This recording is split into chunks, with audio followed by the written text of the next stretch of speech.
घरवा से सभे पिया जाता पोए दल हो, चहल तू ढार दीह भोला जी पजल हो। झूठ रनिया ना करहल चल हो, ढेर न सहब जनी मान कहल हो।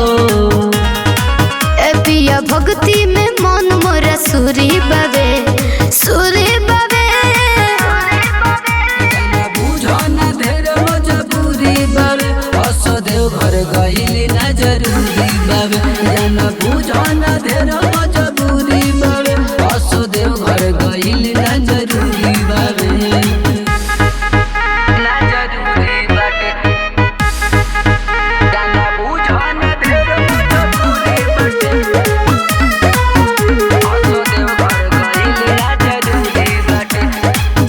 डी के शंकर से मंगा दो गेरुआ रंग के साड़ी, सहंगावा में चली है मुना जे तिवारी। अब ये सबके रोक के बानी परेशान दुख बुझ हमर प्यारी। ए हसल कल धनी गावही जल ढरी।